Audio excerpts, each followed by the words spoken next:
Welcome to the third session of the day. The theme of the session is Reconnecting History, Cultural Diplomacy in South Asia. The session will be chaired by Ambassador Veena Sikri, former High Commissioner of India to Bangladesh. Ambassador Veena Sikri has served for 37 years as a career diplomat with the Indian Foreign Service, including as High Commissioner to Bangladesh and Malaysia, as Consul General in Hong Kong, and Director General of the Indian Council for Cultural Relations, New Delhi. Ambassador Sikri is the founding trustee and convener of the South Asia Women's Network. It is a pleasure to have you with us, ma'am. May I now request you to take over the proceedings? Thank you. Thank you. Thank you very much, Ambassador Shujan Shenoy and all dear colleagues who assembled from all over South Asia and other parts of Asia, and dear panelists, fellow panelists. Welcome to this session on a very important subject, reconnecting history, cultural diplomacy in South Asia. But first, before that, I must say, it is such a pleasure to meet all my panelists because I know them from so many, from past incarnations. Ambassador Nandini, Singla, and we served together in Dhaka when I was there. And now she's DG ICCR, and I was DG ICCR before that. And Dr. Niloy Ranjan Biswas from Dhaka University. When I was in High Commissioner in Bangladesh, you were a master student.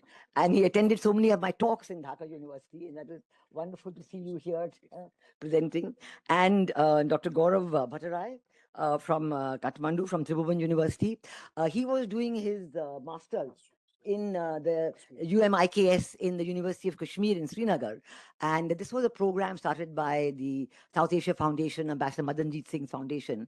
And it brought together students from South Asia in the UNESCO Madanjit Singh Institute for Kashmir Studies.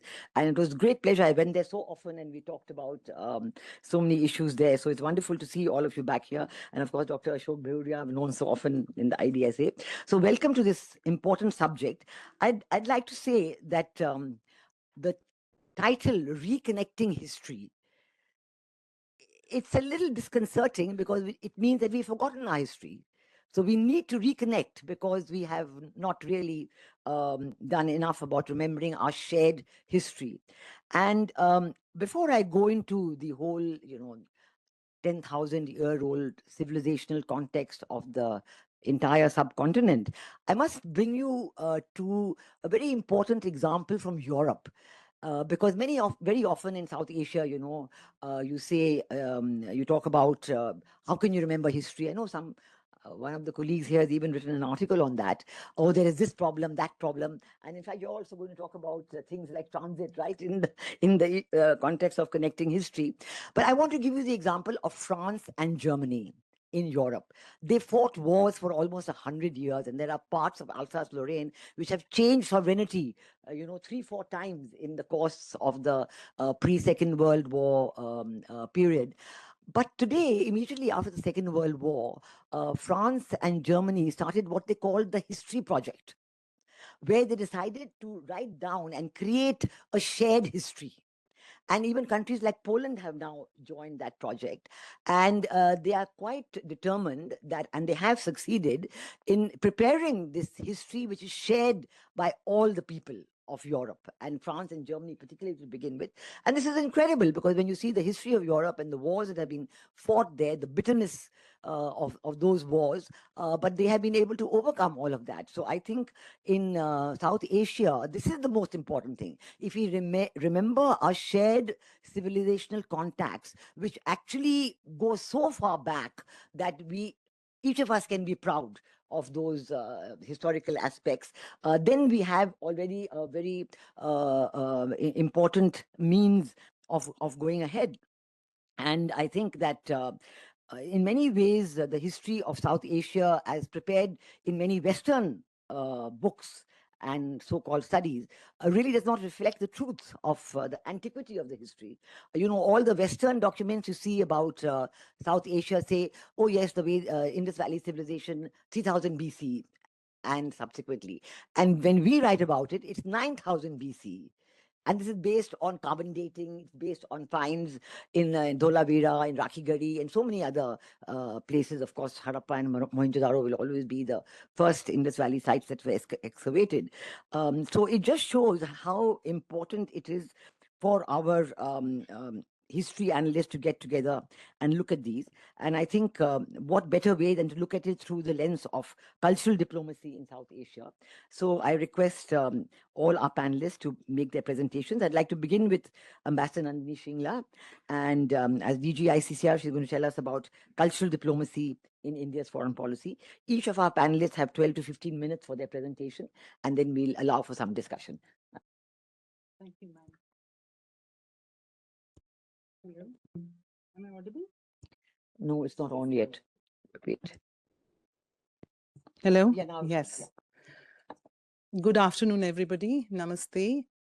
It's an honor. What Ambassador Veena Sikri didn't tell you very graciously is that she was actually my boss. She was the Indian High Commissioner to Dhaka when my husband and I were both posted and had the incredible privilege of working under Madam.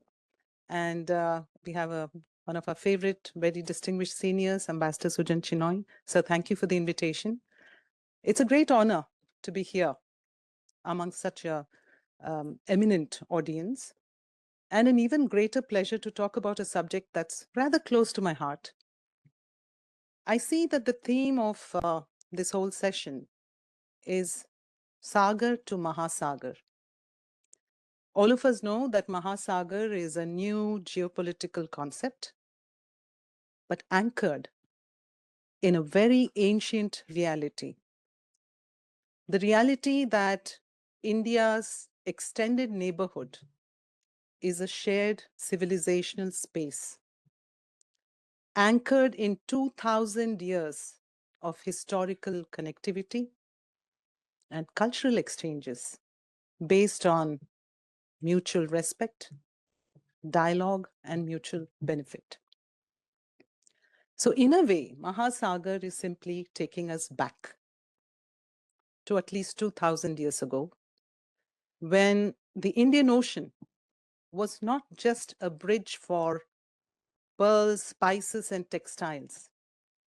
It was also a bridge that transported ideas, language, religion, spirituality, art, architecture, everything that we call culture. So what does Mahasagar actually say? It says, let's remember that our region thrived and our countries prospered when this neighborhood was free, was inclusive, and was based on trust and cooperation. We are recreating that through Mahasagar. So it's a modern concept based on an ancient reality that all of you who have come from the neighborhood already know. Let's look at the facts. The oldest Indian temple is not in India. It's in Cambodia. It's also the biggest temple in the world, in Angkor Wat. The national emblem of Indonesia is the Garuda. And today, if you look around us, it is the merchants, the monks, the scholars, the seafarers who connected India to South Asia, to Southeast Asia, to West Asia, to Africa, and to the island states of the Indian Ocean, whether it's Mauritius, Seychelles, Maldives. And even today, there are remnants of Ramayana, Mahabharata, Sanskrit, Buddhism, Hinduism, language, food, art, temple architecture, you name it. You see it all around us. And the concept of Mahasagar reminds us of this shared cultural and civilizational connect.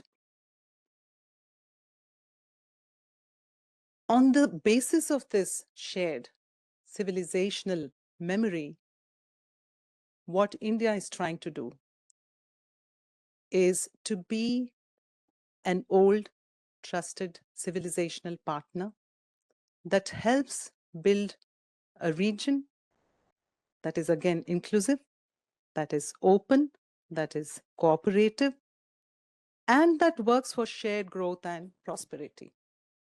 Now, where does culture come in this?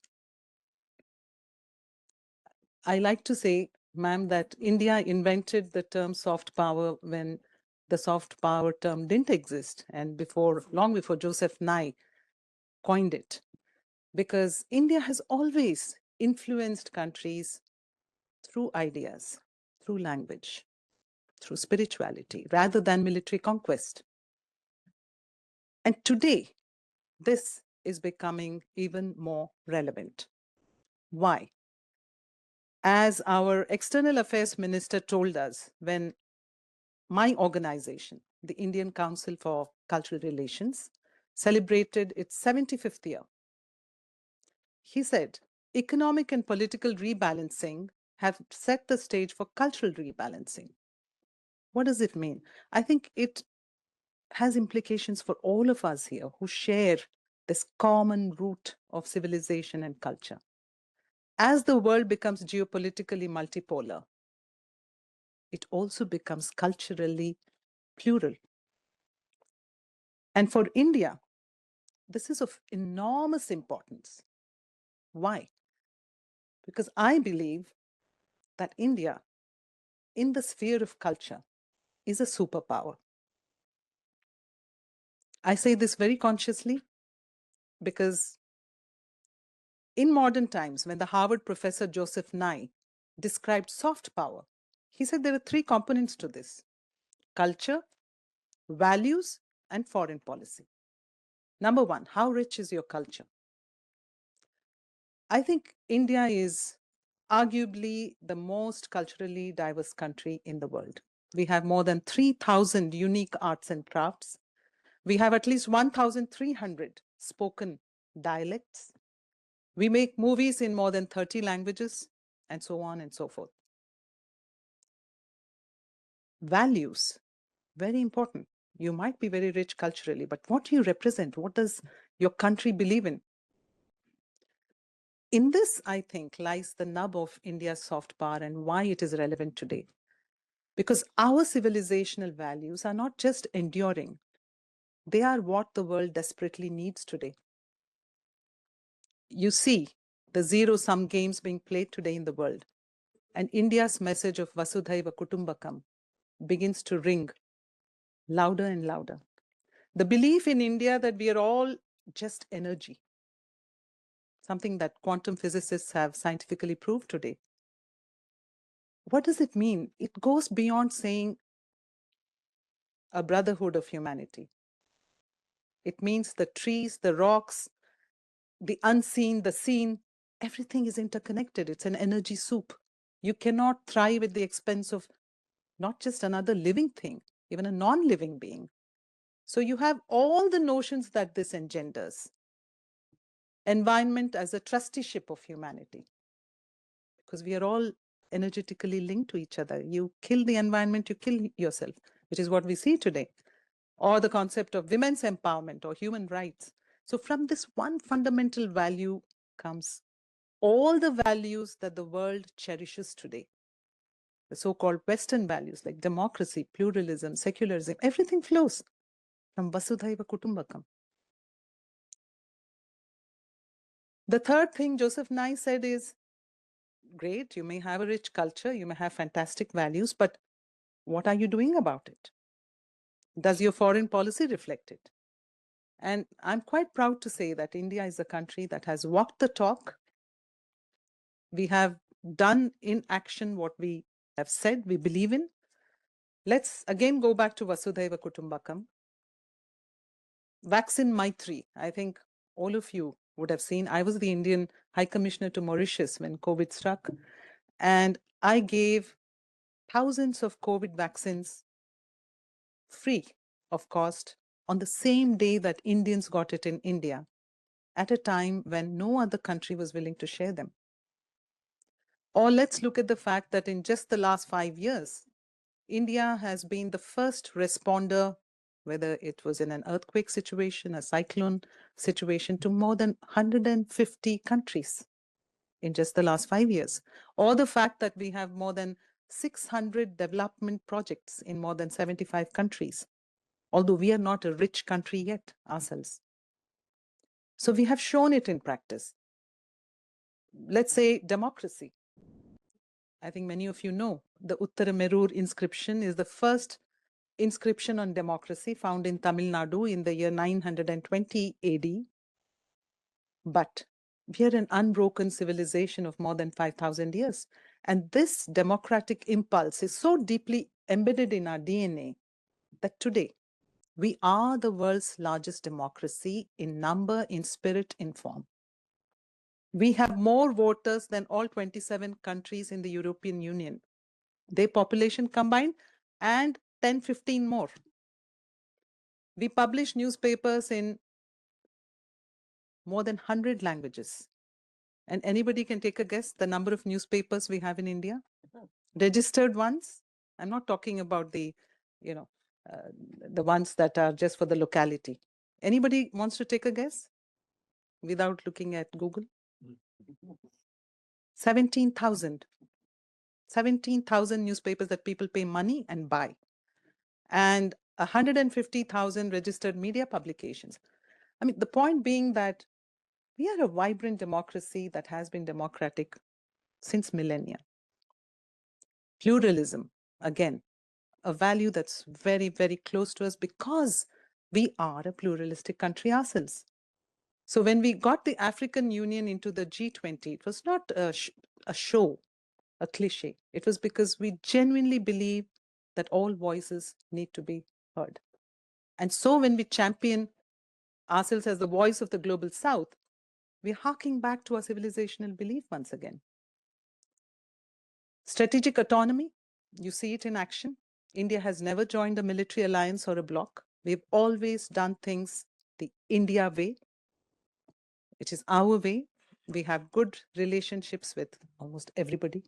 US, China, Russia, Ukraine, EU, Israel, Palestine. We are at the G7. We are also at the G77.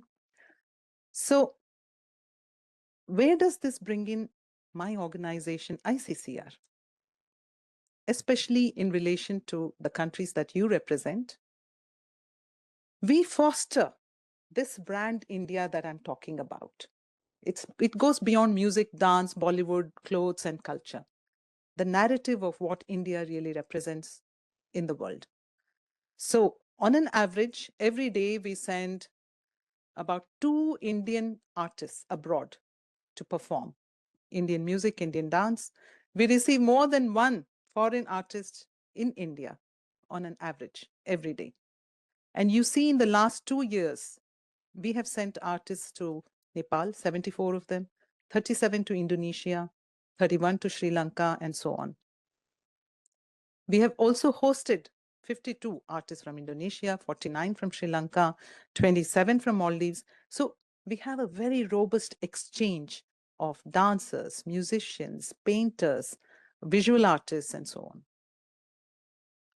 ICCR also has 38 Indian cultural centers abroad. Many of them are located in the neighborhood. And what do we do in these centers? We actually teach yoga, Kathak, Bharatanatyam, Sanskrit, Indian languages. And what is interesting is today, the number of locals who teach these at our centers is bigger than the number of Indian teachers we send from India. As you can see, 93 locals who teach them, as against 83 Indians that ICCR has deployed to go abroad and teach. Because these are all Indophiles, foreigners who love India, and members of our own diaspora who have learned all of these. A lesser known fact is that ICCR gives more than 4,000 scholarships every year to practically all nationalities in the world. And at any point of time, we have more than 8,000 foreign students studying under ICCR scholarships in about 135 Indian institutes now. The 1,000 who are availing ICCR scholarships just from Afghanistan, 556 from Bangladesh every year, Sri Lanka 183, So you can see that the focus is truly on our extended neighborhood, even when we speak about scholarships. And recently we introduced something called STEM scholarships, which are given on behalf of the Quad. And we have people from Kenya, Madagascar, Myanmar, even on those. And the current Prime Minister of Sri Lanka, the current High Commissioner of Sri Lanka to India, are both ICCR scholars. They are alumni of ICCR. And we have, as you can see, the current Minister of State for Defense in Maldives is an ICCR scholar. We have so many ministers from Bhutan, from Afghanistan. There are just a few examples on the screen for you. Another thing that ICCR does is setting up of India chairs in foreign universities. We have 18 such chairs abroad, and Mauritius has 2 chairs in the neighborhood. Nepal and Sri Lanka have chairs. We now have 10 more in the pipeline. Another interesting thing that we do is we invite people from foreign countries. We curate red carpet visits for them. We take them all over India. These could be academics, they could be former ministers, these could be people of influence, even upcoming young politicians. We call it the Gen Next Democracy Network Program. We have had 272 young politicians from different parties from 77 countries who have come to India, gotten to know India, and developed a relationship with India. We also do the Buddha Bhumi Vandana Yatra, where we invite Buddhist scholars from the neighborhood to come. We take them to all the Buddhist pilgrimage sites. We have an Indology conference. We call students who are studying Hindi abroad and take them around India again. These are youngsters. We have international competitions of dance and music. And I'm very happy to tell you that many Bangladeshis and Sri Lankans and Mauritians have won these competitions on a regular basis, in fact. And we also supply busts and statues of Indian iconic leaders like Mahatma Gandhi, Rabindranath Tagore, Vivekananda ji. And every year we supply about 15. There are 152 countries that have at least one such Indian statue. And we give out awards to Indologists who study different facets of India, to Buddhist scholars who have excelled in Buddhist studies, to Sanskrit scholars. And another interesting award we give is called the Annapurna Award. This is given to Indian restaurants abroad who popularize authentic Indian cuisine. There is one restaurant in Kandy which has won the award, another in Mauritius. So this is an award that's becoming increasingly popular, by the way. And we do a lot of events like the BIMSTEC Music Festival. We do the International Day of Yoga. By the way, last year we had more than 2,000 yoga events in every country in the world, multiple events in countries. And we anchor the Pravasi Bharatiya Divas cultural celebrations. We give travel grants. And that's it, because I probably have already overshot my time. But I'd be very happy to take questions, comments, listen to your views. Thank you. Thank you, Nandini, for that very detailed exposure of the wonderful work that ICCR is doing under your leadership. I congratulate you for that. May I now invite Dr. Sandagomi Coperahewa, Professor and Head of the Department of Sinhala at the University of Colombo.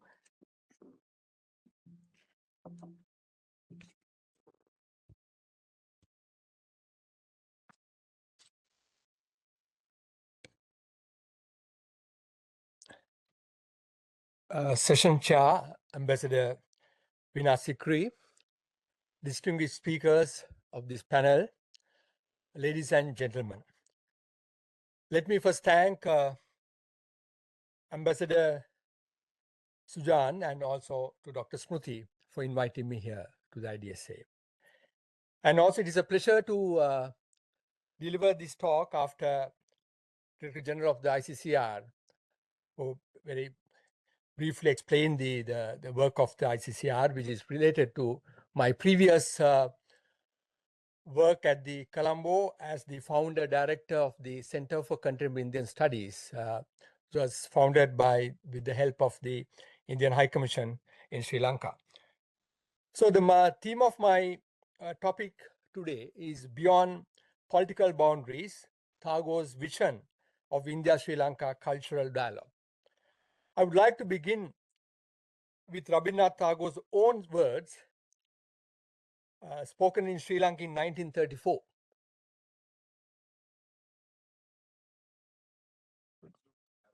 I wrote this right.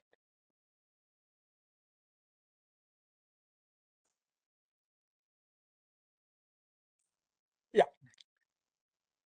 this one. As a poet, it is my mission to restore that ancient association of mind through my efforts that speak through a direct language of art. This is the words of Rabindranath Tagore when he visited Sri Lanka as his last overseas visit in 1934. This single sentence captures the essence of Tagore's engagement with Sri Lanka. He did not come as a politician or as a diplomat, but as a poet, an educator, and cultural visionary, someone who believed that art, education, shared cultural civilization memory could bind societies more enduringly than political arrangements. He didn't come to teach, he came to exchange. So this whole concept of this mutual and holistic advancement in the MAHASAGAR concept is also related to the Tagore's these sentiments. Among the many aspects of Rabindranath Tagore's diverse personality was his fascination for travel. Tagore visited more than 30 countries in the world, including Sri Lanka. In fact, his last overseas visit was to Sri Lanka. During his travels, Tagore explained his ideal of Vishwabharati and raised funds for its development and made a deep impact on the cultural life of the people. He also continued with his dream of establishing contacts between different cultures and people. Focusing on Tagore's most well-known visits to Sri Lanka in 1922, 1928, and 1934, this talk explores his role as a pioneer of cultural diplomacy in a neighboring country in South Asia. By examining the ways in which he interacted with the cultural personalities of that era,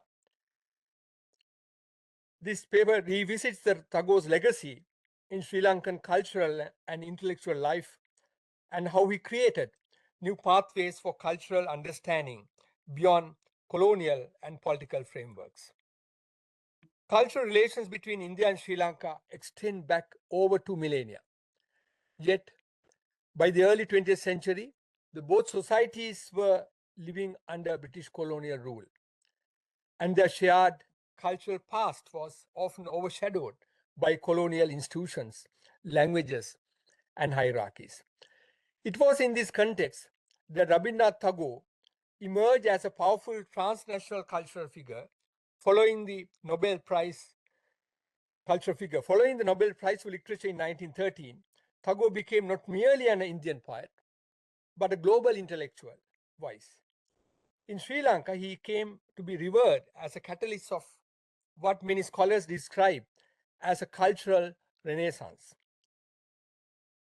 Long before the cultural diplomacy emerged as a formal component of international relations, Tagore functioned as a transnational cultural envoy whose presence in Sri Lanka activated deep civilizational affinities between India and Sri Lanka.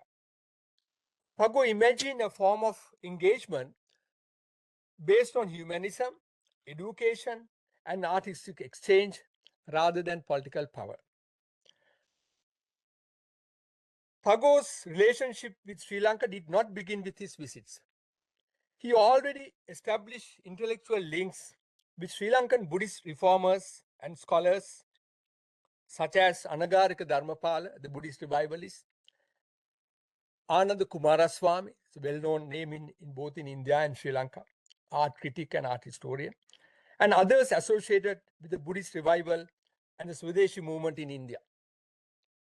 His institution, Tagore's institution, Vishwabharati at Santiniketan, embodied this vision of intercultural dialogue.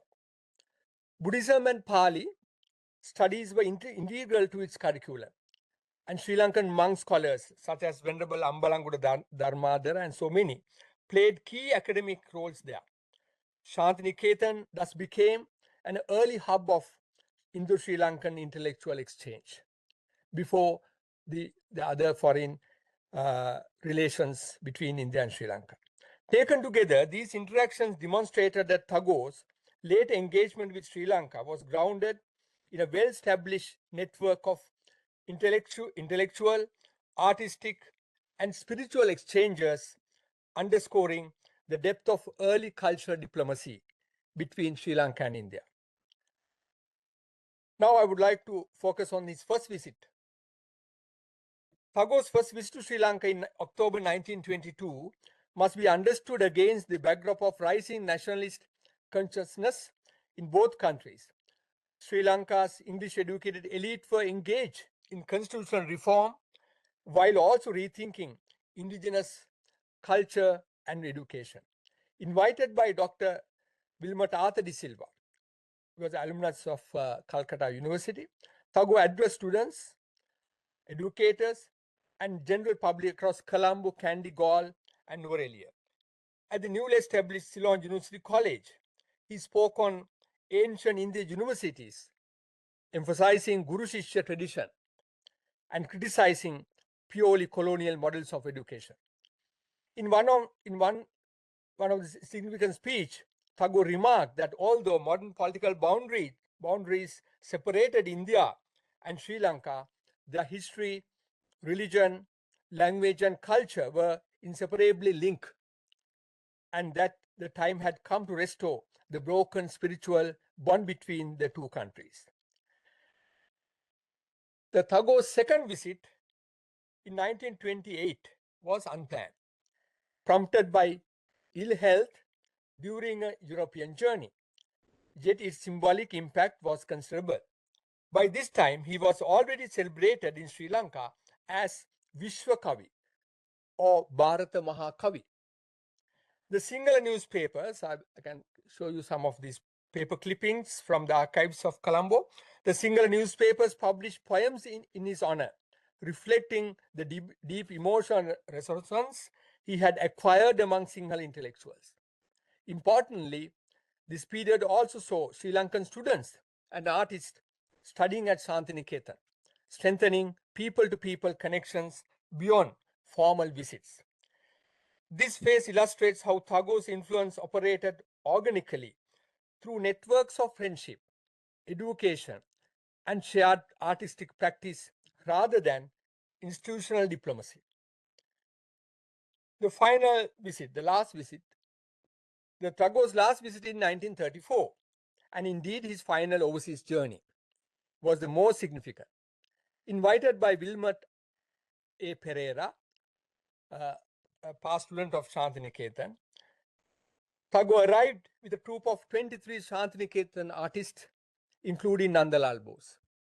Sri Lanka at this time was undergoing a major socio-political change. This I'm referring to 1930s, following the Donoughmore Constitution and the introduction of universal adult suffrage. There was also a growing movement toward linguistic and cultural decolonization, including the promotion of Subhasha, one's own language, in education and administration. During this tour, Tagore lectured in several places in Sri Lanka. Tagore's public lectures, I'm just referring to one, just you can read it. These Tagore's public lectures, poetry, recitals, radio broadcasts, and performances of the dance drama Sharp Mocha created a profound cultural impact. I can show you some. This is a quote from his speech in Colombo, and also he went to Jaffna. And this is his speech in Jaffna in 1934. The Spirit of India once visited Lanka, so I'm not going to go into detail.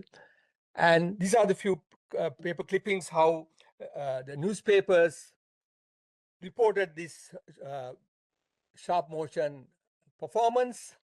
So these performances introduced Sri Lankan audiences to new theatrical and aesthetical forms and influenced the development of modern Sinhala theatre and dance. So these are the few paper cuttings, and that is after the exhibition that that he performed, organized at the Art Gallery, Colombo. Perhaps the most enduring outcome of the 1934 visit was the laying of the foundation stone for Sri Pali in Horana. Currently, it's a government school. So this is a school that he planned in line with Shantiniketan, inspired directly by this the Shantiniketan education ideas. Sri Pali was not merely an institution, but philosophy in practice, integrating rural life, education, art, and community. When Tagore spoke at his inauguration, he described it as a channel of communication of hearts between Bengal and Sri Lanka. This moment symbolized the translation of Tagore's universalist ideals into Sri Lankan context, demonstrating how cultural dialogue could take institutional form without erasing local specificity. Tagore's greatest gift to Sri Lanka was the spark of cultural renaissance. Seen from a contemporary perspective, Tagore's engagement with Sri Lanka represent an early and highly effective form of cultural diplomacy. Without any official authority, he exercised what we now call the soft power, shaping attitudes through culture, ideas, and ethical vision. Before Tagore, much of our formal art was heavily westernized due to colonial influence. Tagore's visits acted as a catalyst for local artists to look back at their own roots. Tagore's encounters with Sri Lankan artists, writers, musicians, and educators created a durable cultural network that outlived the immediacy of his visits. Sri Lankan artists trained in Shantiniketan, such as Ananda Samarakona, is the composer of the Sri Lankan national anthem. Then singer Sunil Shanta, Chitrasena, W.B. Makuloluwa, and Idrivira Sarat Chandra, the list is so long, became key mediators of Tagorean ideals. They did not imitate India, rather they indigenized Tagore's ideas within Sri Lankan artistic traditions. Again, translation of his work played a crucial role. The sustained Sinhala translation of Tagore's poetry, especially Gitanjali, has 7 Sinhala translations and also in Tamil. The poetry, the fiction, and essays enable his ideas to circulate far beyond elite circles, embedding them in Sri Lanka's cultural consciousness. So following the Tagore's death in 1941, tributes across Sinhala and Tamil media, the establishment of Tagore Society of Sri Lanka, and later centenary celebrations. So these are which I associated in 1911 and 1912 with the support of the ICCR in India and also with the Indian Cultural Center in Colombo and with the Center for Contemporary Indian Studies. We planned various other commemorations and also publications. So this post-independence commemoration, especially in 1961, that is Tagore centenary, and in 2011, 150th birth anniversary, demonstrate how Tagore continues to function as a shared cultural figure between India and Sri Lanka, reinforcing people-to-people ties, even in a changing geopolitical context. These initiatives align closely with contemporary diplomatic practices that emphasize cultural heritage as a foundation for regional cooperation and mutual respect. To conclude, Rabindranath Tagore's engagement with Sri Lanka reveals a powerful model of dialogue beyond political boundaries. His visits, writings, performances, and education initiatives for cultural connections that outlived colonialism and remain relevant today. In an era often dominated by strategic and economic concerns, Tagore reminds us that enduring international relationships are built through cultural empathy, artistic exchange, and shared humanistic values. Tagore warned us against narrow domestic walls. He believed that political boundaries are temporary, but cultural dialogues are eternal. His legacy continues to offer South Asia, and particularly India and Sri Lanka, a vision of cooperation rooted not in power but in understanding. Thank you.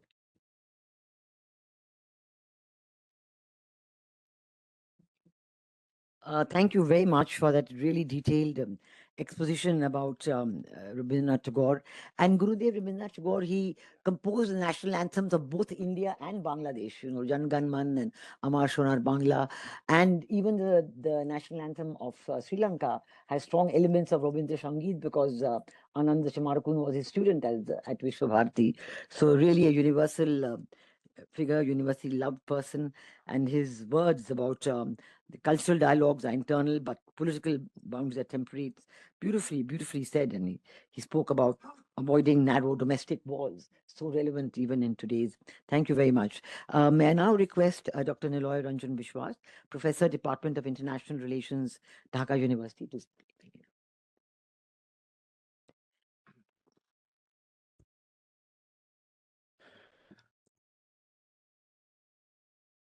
Thank you, respected Chair, Ambassador Ma'am. It's good to see you after a long time in person. Thank you, respected Director General IDSA, for the invitation, Dr. Sruti Patnaik, respected colleagues and dear audience. So in the next 12 to 15 minutes, what I will try to do is, as I teach at the Department of International Relations, University of Dhaka, I think it's also important to establish the why cultural diplomacy is important, or culture broadly is an important element. Is it because conventionally IR considers culture as mostly as a second tier component after the war, after geopolitics, conventional understanding, and a very statist understanding. But I think South Asia is also a very important context, unlike many others in the world. And the first speaker of the event, Ambassador Ma'am, has also clarified that how the history is very much has been interconnected here, and of course the contemporary politics has shaped of the interpretation of histories and culture significantly. So what is the implications when MAHASAGAR is implemented, and how they redefine this connectivity quite significantly and aligns the future of it. I think as I said, like, South Asia is a very critical geographical identity in the international politics, and also one of the most historically interconnected regions, despite there are arguably difficult moments and events which might have said that arguably less integrated, but it depends on how you define the integrity and how you define the connectivity in these regions.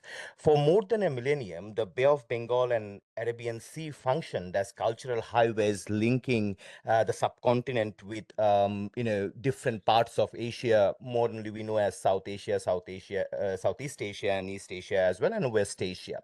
The merchants, monks, scholars, and sailors, apart from the political leaders, have played very critical role. In fact, in developing the bondages between the nations in this region.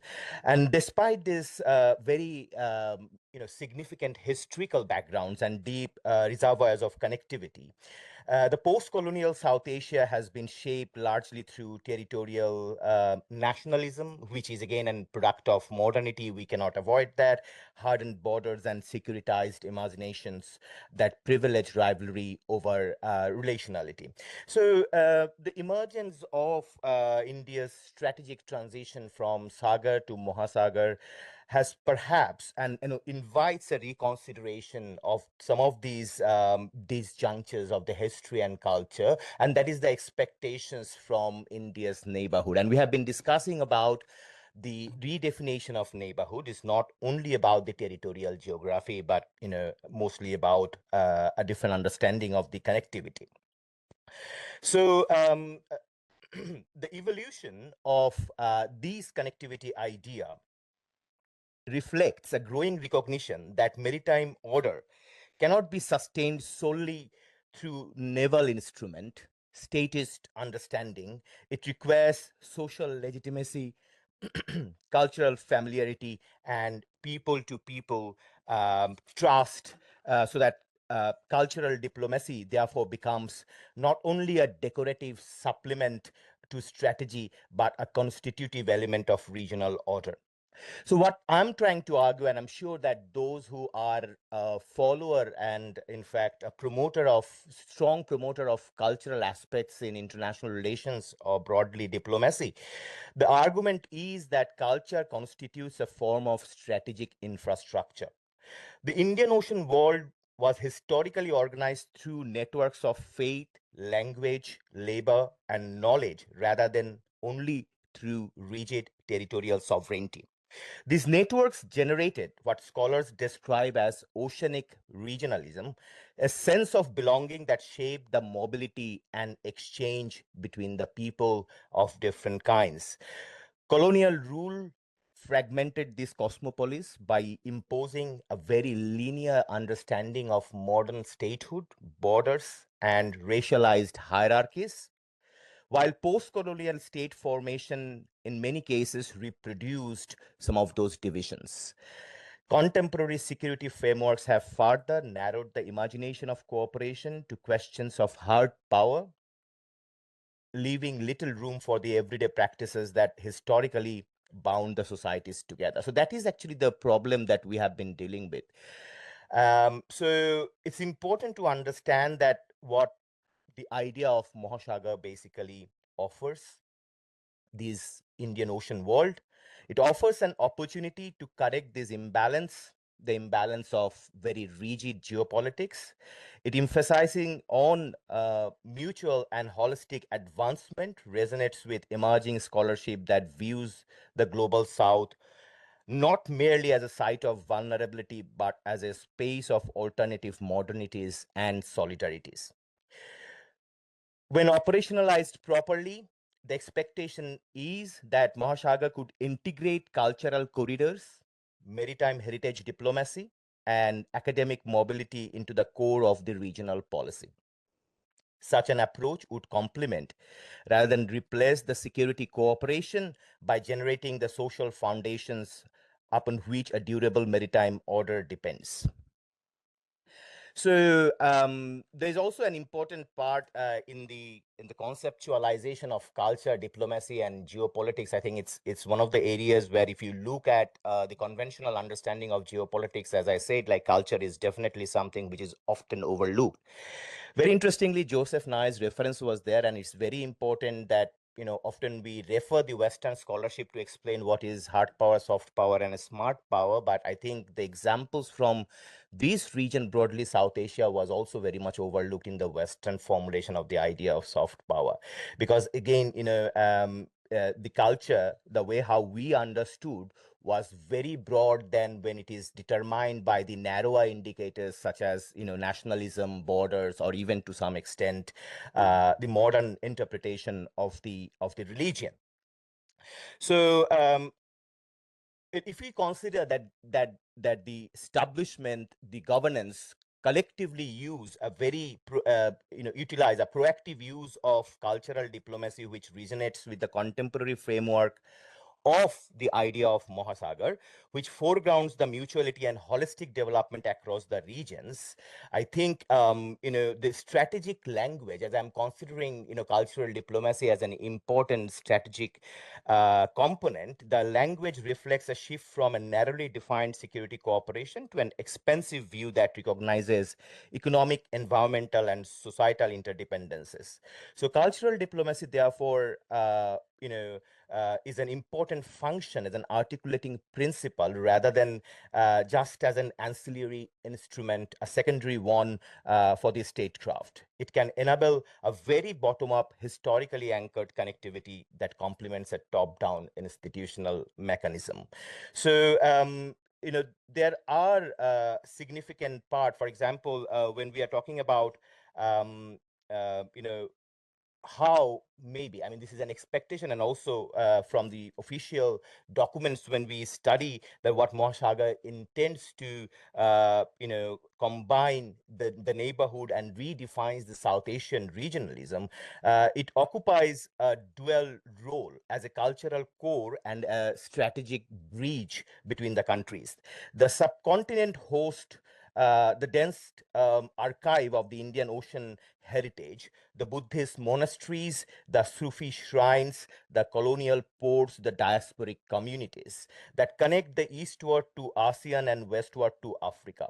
Mobilizing these heritage can help Mahasagar avoid the perception of being merely an Indian geopolitical project and instead present it as a shared civilization endeavor.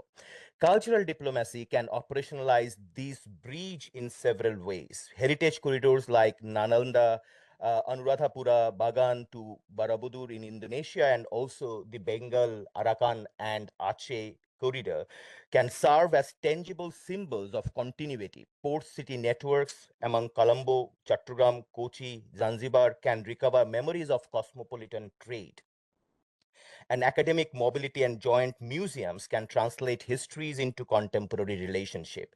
Such initiatives would complement rather than replace hard security cooperation by nurturing the social legitimacy of regional institutions. So the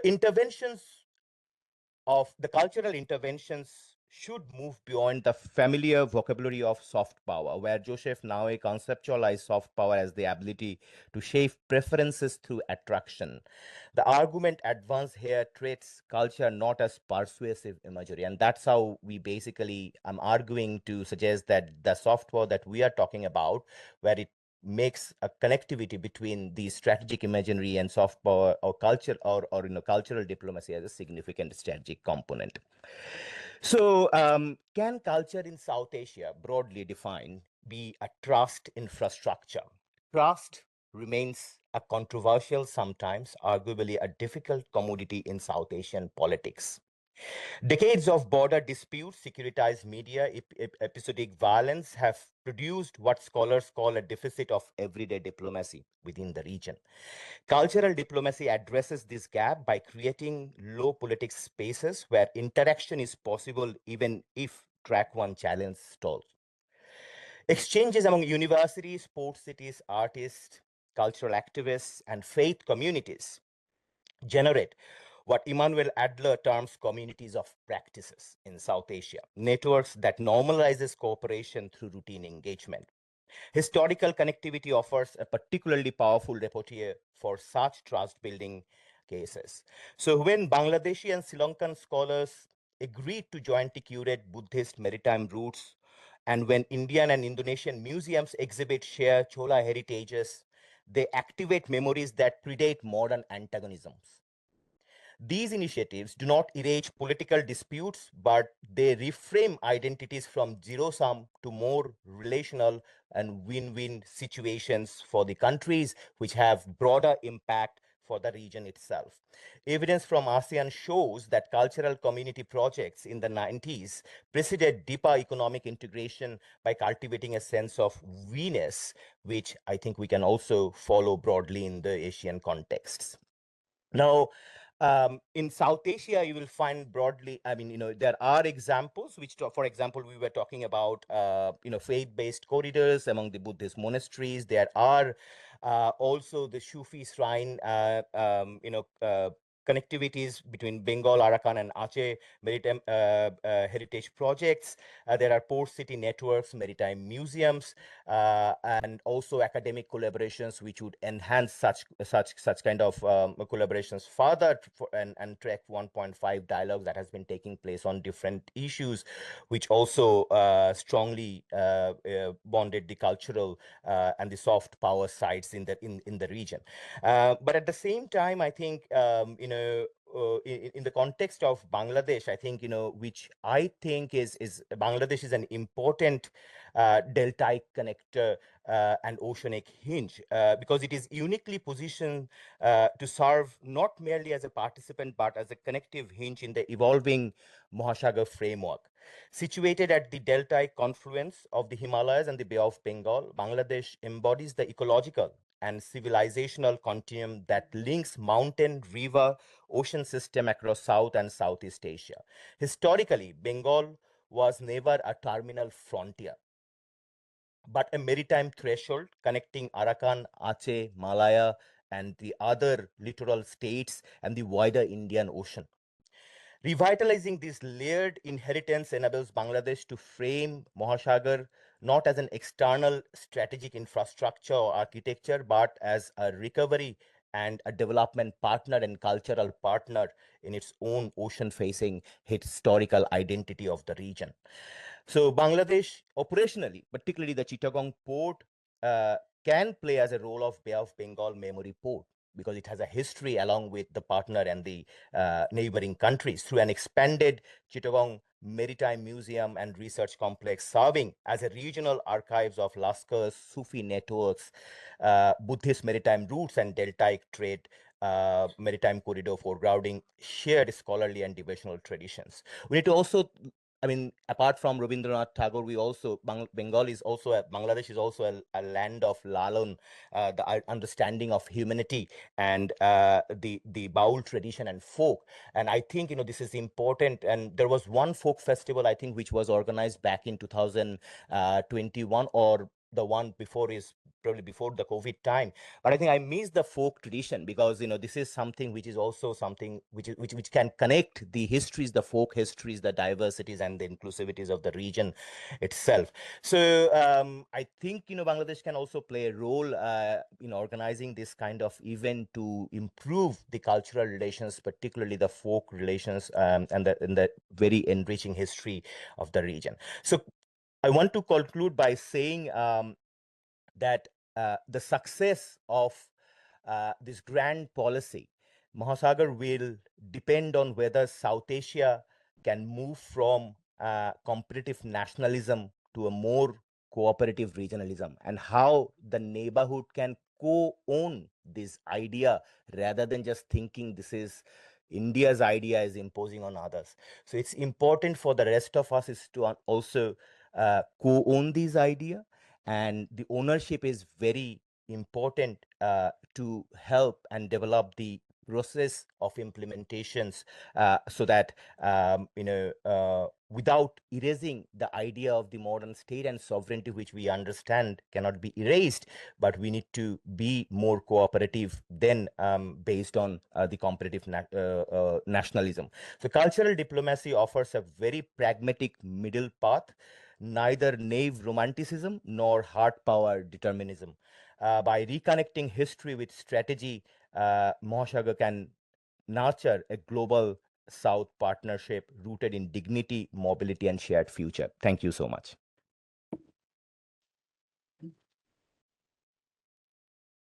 Thank you very much, Dr. Niloy, Ranjan, Biswas, for your detailed presentation. Indeed, we have so many strong shared traditions. The Baul singers, Lalon Fakir's disciples, they're really beautiful example of our shared, and your beautiful phrase that competitive nationalism should move to a more cooperative cultural diplomacy is indeed very appropriate. May I now request Dr. Gaurav Bhattarai, Assistant Professor, Department of International Relations at Tribhuvan University in Kathmandu, to give his presentation. Thank you, Chair. It's a pleasure to meet you, greet you after almost like a decade. And Mr. Chenoy, thank you for the invitation. Of course, like Shmriti Patnaik, ma'am, she deserves a really, a sincere acknowledgement for her report and the success of this conference, I should say. Now, since morning, we have been talking about strategic lexicons. And for example, we started with neighborhood, then we shifted towards the regionalism, then we started talking about extended neighborhood. And then again, we talked about locked, landlocked, sea-locked, waterlocked. Some friend from Nepal also mentioned about land-linked. So of course, like the way the narratives are manufactured and the way they play the role of strategic lexicon, in particularly in the world politics and in the history of negotiation and diplomatic studies, they have a very, I should say, a bright future. With this in mind, let me take you to a blue room for a while, because as a everyday reader of New York Times, and most of the times the blue room's stories are carried by New York Times, and it's always I should say a guy living in really what we call as a third world getting access to the information in regard what's happening in the blue room. That's also like, I find it quite fascinating at times, and because the way gastro diplomacy happens in the blue room, and the way new kind of narratives are made in the blue room, and the way they travel to different parts of the world, like maybe through Carnegie, through Brookings, and the way the host societies are informed and educated about it. So I think that they have this big role in construction of not only narrative, but once again in the reconstruction of the political memory that we are associated with. So I think with this context in mind, I'd like to shed light on how India-Nepal relations have evolved culturally, and why culture is so dominant in the bilateral relation. Like some of the politicians from Nepal, often like will argue that it dismissed the political dimension of the bilateral relations. So there are claims and counterclaims in regard to this. But with this in mind, when we talk about referring to Ambassador Chinoy, like extended neighborhood, maybe it's a very different kind of setup. As he mentioned in his talk in the morning, like it's a really different setup, or a set of concept that is really not Westphalian in nature, or largely civilizational in nature. So I think in that sense, it's largely, we see a kind of sense of epistemic diversity that is reflected in the concept itself. So in this regard, if we try to look Nepal and India as a really civilizational states, historically, culturally, even cosmologically speaking, then I think we need to go back to Garud Puran or something, maybe even those days of Shiva Puran, or even some kind of stuti that has been made of Himalaya and the sea waters together. So in that sense, I don't see sea and the landmass very distinct, or I don't categorize them in a binary opposition or something like that, because in today's world that is characterized by the non-traditional security threats, particularly the dimension of the climate change issues, then I don't think we are facing a different set of problems. We have commons. I mean, there's a global commons, at the same time the common problems. So I think the shared burden is always there, and we are really, I'm particularly really thankful to IDAC, at least because in the blue room we are not invited. They make the narrative. At least we are invited.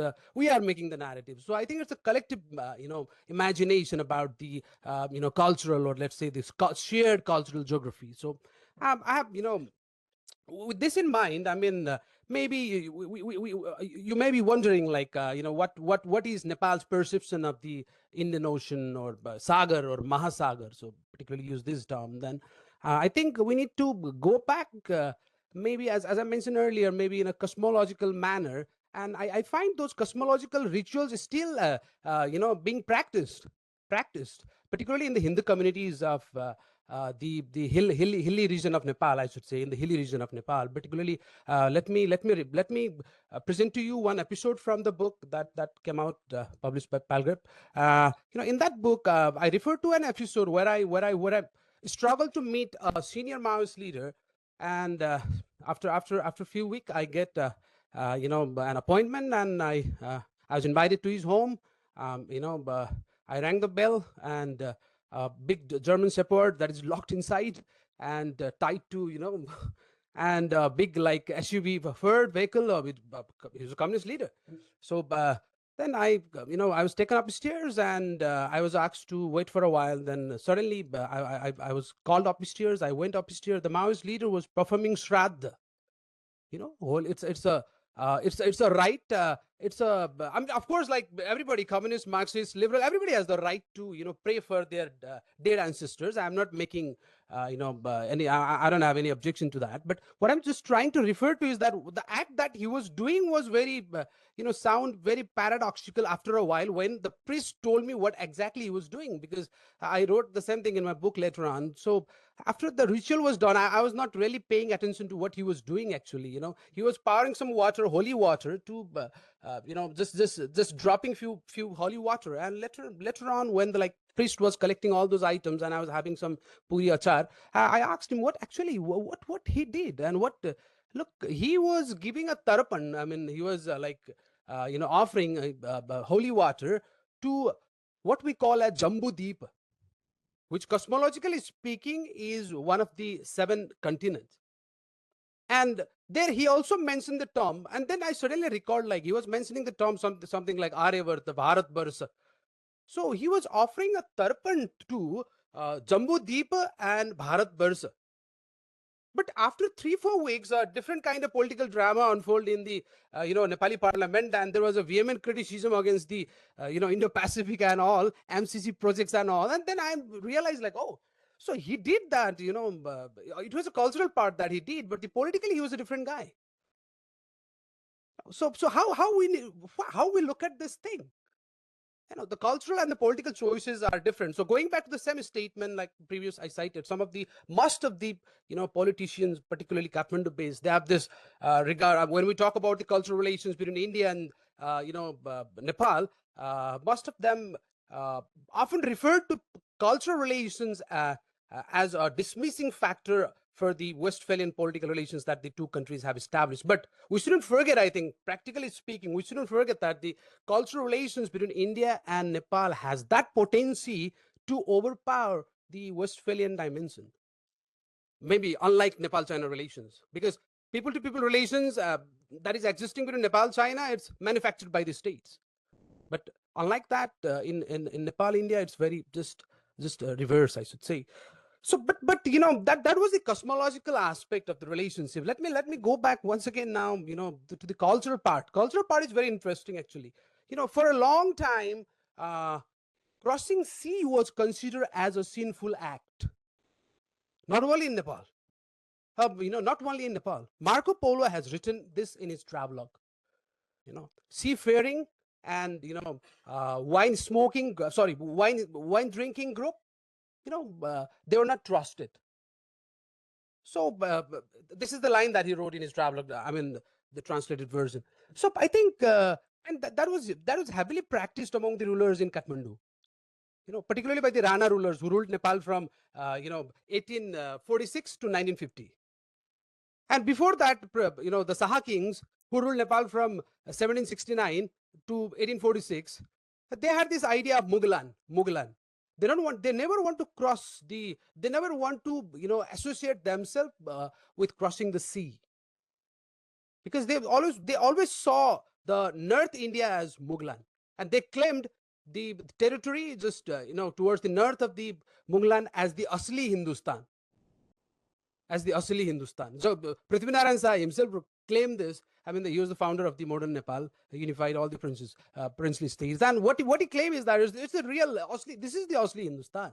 So I mean, many people have debated on this issue later on. So I mean, coming back to the Rana family, then I think Jang Bahadur was the first as an official. Before Jang Bahadur, we had Raja Mohan Roy and Dwarikanath Tagore, who went to Europe from South Asia. But as a official representative of the government, I think, as written by John Webton, he is a London-based historian. He claims that Jang Bahadur is the first one as an official, who as an official government representative traveling to Europe.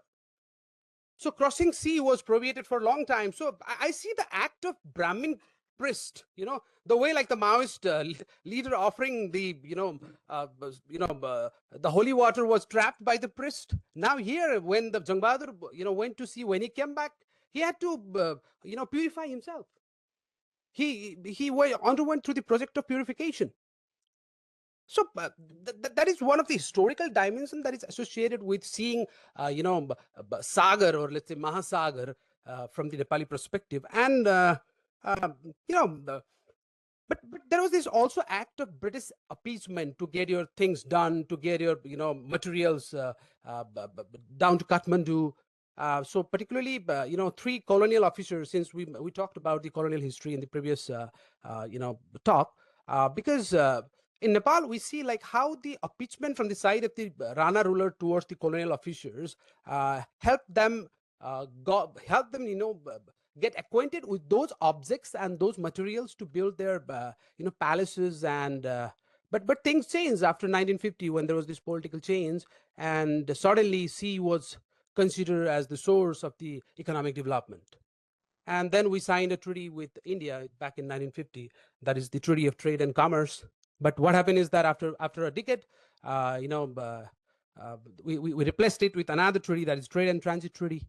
But in 1971, we decided that we want to separate both the treaty, trade and transit. So, but there was this confusion. So only in, I think, 1971, there was this mutual trade and transit treaty, and that was again replaced by 1978. It was replaced by trade and transit treaty, and I think it was in 1971 when like Nepal demanded the overland route, to Bangladesh by India. And I think that was accepted in 1978, but the treaty expired in 1989, and in 1991, the another treaty, once again, the separate treaties were signed. So that's how the treaties have evolved in Nepal-India relation. I mean, the transit treaties, that's how. And I think since my friend already talked about the port and logistic, I'm not going to that. But another thing, I think, when we talk about access to sea for Nepal, if you look at it's like the first, the nearby port is 1,127 kilometers from Nepal borders. And all of us, as know, Nepal-India border is open, porous, interdependent.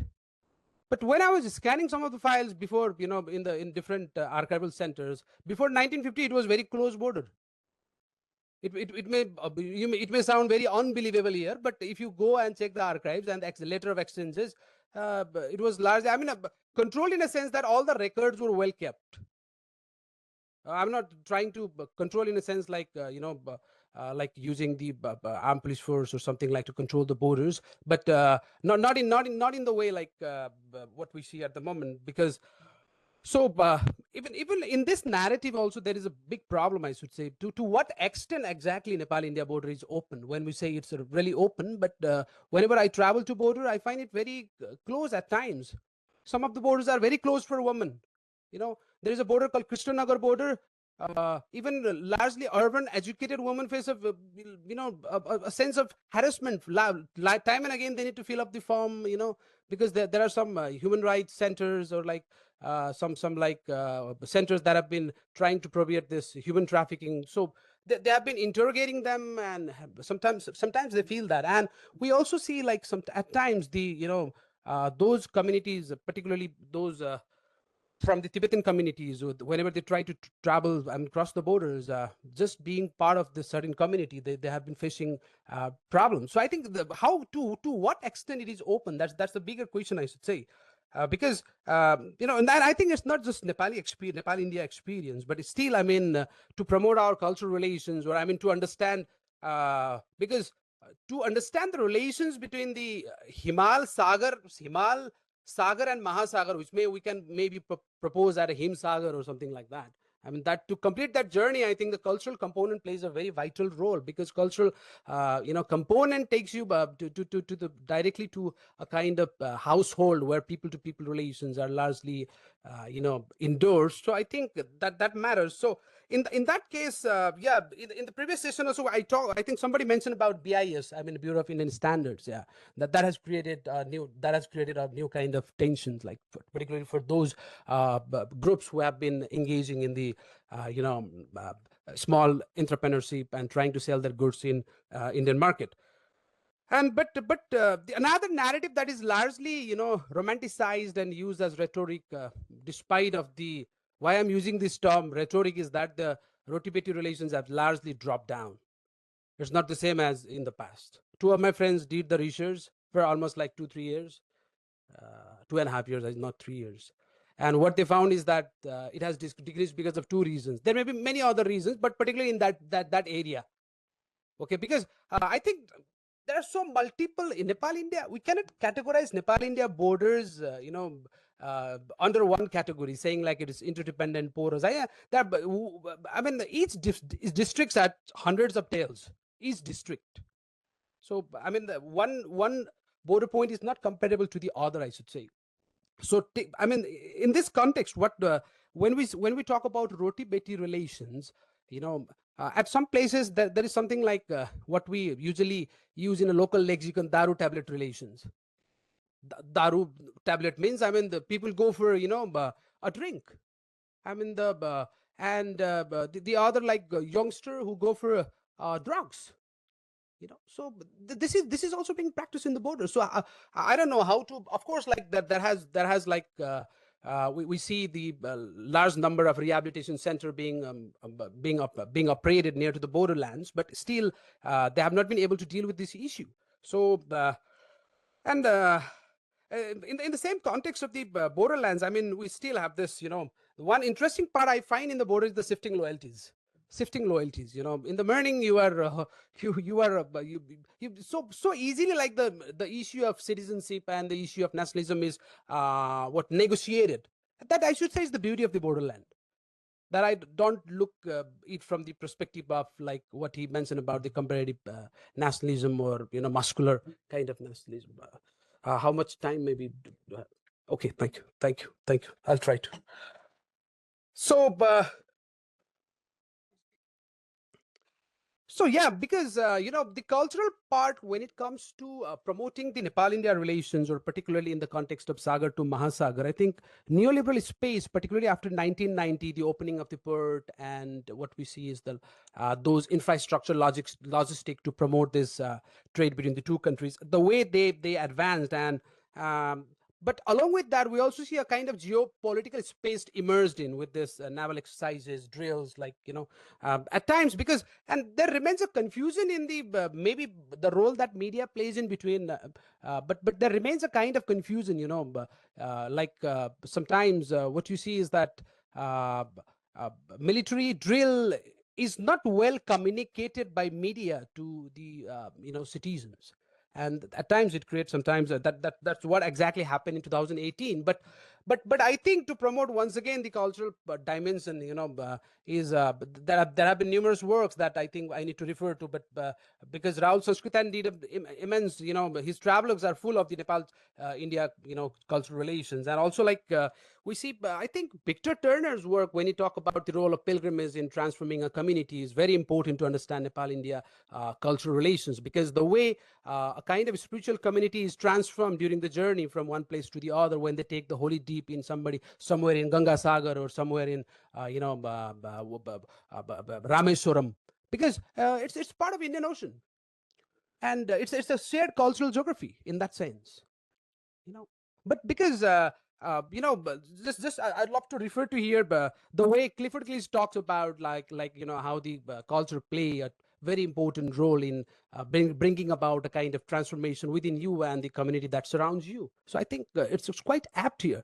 So sometimes I maybe I don't understand, like do we really need Joseph Nye to claim the spiritual or the cosmological or the cultural vision that we have? We have a lot of others, like we have Tansen Sen, we have Sanjay Subramaniam, so I think they make more sense for us, because at times I see like I see students like understanding Chinese soft power from the perspective of Joseph Nye. It's really impossible, because Joseph Nye's perspective, I mean, Joseph Nye became assistant advisor to Hillary Clinton government, and his advices should be understood in the context of Afghanistan and Iraq. And be it hard, soft, but sharp power he wrote for the context of Sri Lanka. So I think each context, each concept has its own cause. I mean, one kind of context, each concept. But with this in mind, I think I conclude by saying that I think strategic framework and clarity is very important, because of course, like I think it seems like India has done a good homework in regard to this.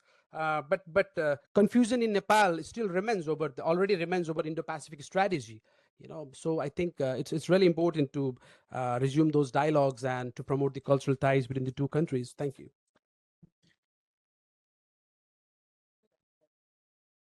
interesting blue room stories you've given to all of us, linking, Sagar, Mahasagar, and the cosmological rituals of Nepal and bringing it all together. Thank you for that. May I now ask Dr. Ashok Bhuria from IDSA to make his presentation. Madam Chair, distinguished speakers from the neighborhood, extended neighborhood, and my colleagues from India. I have been assigned this task by Smriti at a short notice. I will try to make the best of it. So this is about, what Ambassador Nandini spoke about. I think she has said it all. I'm just trying to focus on one narrow aspect of it, which is the Dharma diplomacy, basically taking Buddhism as the core of India's foreign policy towards the Indo-Pacific in the Indo-Pacific region. In fact, in the shifting geopolitical landscape today, India has pivoted towards Dhamma diplomacy. I'm only narrowly focusing on the strategic integration of the Buddhist heritage into our overall foreign policy architecture. India seeks to leverage its status as the land of the Buddha to consolidate its activist and neighborhood first objectives.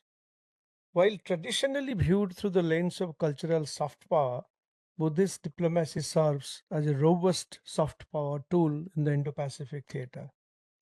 As regional geopolitics grows more complex, Buddhism offers India a unique civilizational currency that transcends trade and military might, positioning New Delhi as the central node of a value-based Asian order.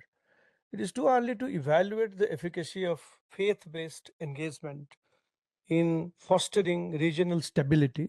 However, I will make an attempt to acquaint you with the path taken by India to emphasize on common cultural linkages, especially taking Buddhism into account, with the earnest hope that it would contribute to efforts aimed at building mutual respect, understanding, and confidence among states and lead to peaceful coexistence and collective prosperity. Critics say that India's approach utilizes a mandala model of influence, a concentric circle of shared values, which contrasts sharply with China's BRI, which relies on tangible, often debt-laden and debt-driven infrastructure. However, Dharma diplomacy, as India abides by, is basically its non-aligned plus policy, where Buddhist ethics of karuna, which means compassion, and ahimsa, which is non-violence, provide a moral authority that transcends modern political friction based on real politics. In this multipolar world, India's strength lies not in state control of religion, but in the organic, pluralistic nature of its heritage, which resonates with democratic Southeast Asian nations. By using shared faith, India seeks to deepen ties with ASEAN and SAARC nations. India's brush with Buddhist symbols began very early during the course of the freedom movement. The adoption of Buddhist iconography as the primary visual language of the Indian state was a deliberate act of secular nation building by choosing the lion capital of Ashoka, the Dharma Chakra, over explicitly Hindu or Islamic motifs. India's founding leaders, particularly Nehru and Ambedkar, they anchored the modern republic in an ethical state model. Buddhist ethos has been held in high esteem by the Indian state after independence too. The decision by its leaders to use Buddhist symbols in the national emblem, in the currency, and also in the passports implies that the leaders wanted Indian state to identify itself not just as a modern democracy, but as a successor to an ancient, enlightened, and inclusive civilization, positioning the country as a moral stabilizer in a shifting global landscape. These markers project a vision of Dhamma, according to the Buddhist philosophy, which is righteousness and social justice. These imageries, they facilitate the Buddhist diplomacy with nations who are also proud of their Buddhist heritage. India wants to signal that it is not only the ancestral custodian of their spiritual legacy, but also it is willing to share it with them and use this cultural capital to build collective wisdom. Indian states' effort to use it as a foreign policy tool, as a tool of cultural diplomacy, has also been since the very beginning. For example, in 1956, on 24th May, India celebrated 2500th birthday of Buddha in India. This celebration sought to weave spiritual heritage of Buddhism into the fabric of the modern post-colonial state identity. Nehru was an agnostic, but for him, this anniversary was far more than a religious milestone. It was an exercise in cultural diplomacy designed to project India as the moral heartbeat of the rapidly decolonizing Asia and Africa. At the core of this effort was the strategic vision of pan-Asian identity.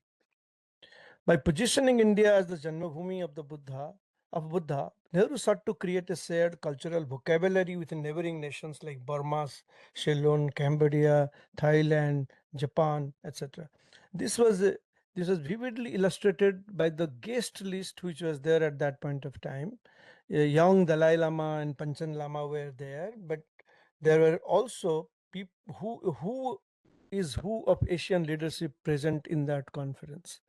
So in that sense, the 56 celebration succeeded in rebranding Buddhism from a historical relic into a living instrument of soft power. Joseph and I talked about it much later in the 1990s, but India was practicing soft power, as also other states were doing it in their own way long before.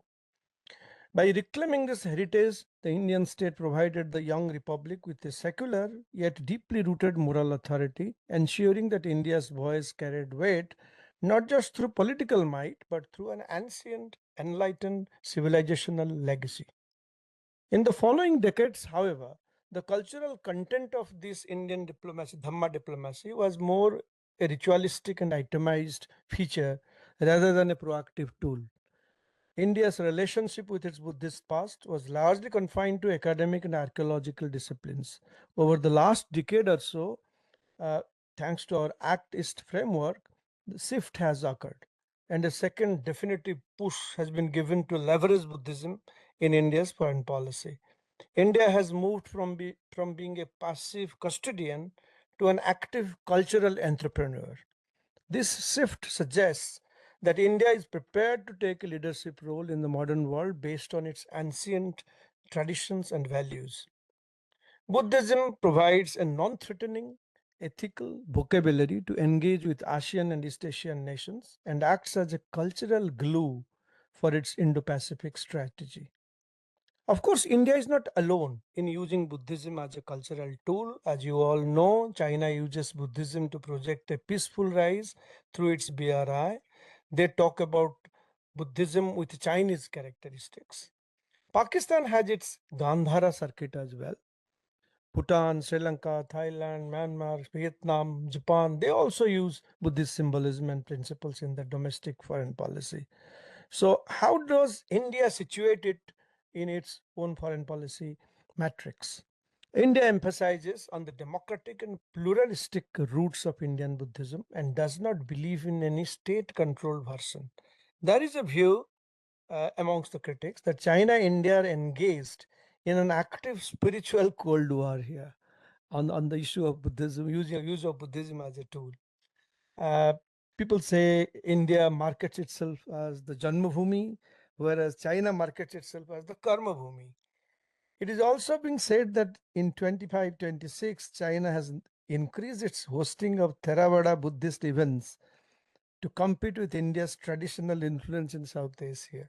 However, more than being in a competitive mode, India has invested in multifaceted diplomacy and positioned itself as a convener of the Global Buddhist Sangha. In 2024 and 2025, India sent sacred relics to Thailand, Vietnam, Bhutan, and Sri Lanka, attracting over 1.9 crore visitors, that is about 19 million visitors. This mobile diplomacy builds massive grassroots goodwill, and India has upgraded also domestically sites like Kushinagar, Sravasti, Bodh Gaya, etc. to international standards with the aim of nurturing and turning Buddhist circuits into a global pilgrimage hub comparable to Vatican or Makkah. India's Buddhist circuit explicitly includes also Lumbini, by the way. By building high-speed rail and road links from Kushinagar to Lumbini in Nepal, India aims to India treats these two sites as a single seamless spiritual ecosystem. This is a form of transnational soft power. India's focus on spiritual kinship, while China engages in infrastructure-led transactional diplomacy. India utilizes specific cultural hooks to differentiate its approach from others. It emphasizes Buddhism's compatibility with democracy and individual freedom, contrasting it with state-controlled religious practices elsewhere. Projects like the Sanskrit and Pali inscriptions of Southeast Asia document the shared roots of languages across the region. In 2026, India launched NORBU, Neural Operator for Responsible Buddhist Understanding, an AI model to engage global youth with Buddhist teachings. In the 2026 Indian budget has also focused on creating new Buddhist circuits across Arunachal Pradesh, Sikkim, and Assam. Overall, India is trying to recenter itself as a moral and cultural heart of Asia, using Buddhism as a connective tissue that binds the outer circles in the Indo-Pacific theater. Its Buddhist diplomacy is not a pursuit of religious proselytization as much as a strategic response to regional realities. While China could maybe having most of the Buddhists, India has the sacred geography and it is trying to market it to its advantage. Moreover, Buddhist diplomacy also has an economic coordinate. India hopes that it can attract about 553 million, that's about 55 crore Buddhists from the region to visit India through creating this Buddhist circuits. And it could also benefit India hugely economically. It can contribute over $5 billion annually to India's GDP. This is also another incentive which guides our policy. Of course, I must talk about Nalanda also. In March 2026, Nalanda is hosting the India on the World Stage Youth Diplomacy Seminar. India's success also depends on moving beyond this relic diplomacy and this educational diplomacy to thought leadership.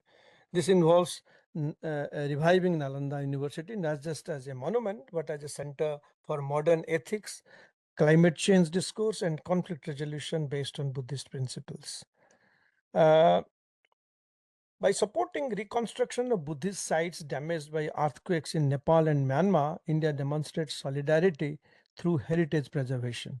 In Nepal, assistance was provided for rebuilding an ancient stupa, while in Myanmar, India undertook preservation of more than 11 pagodas in Bagan.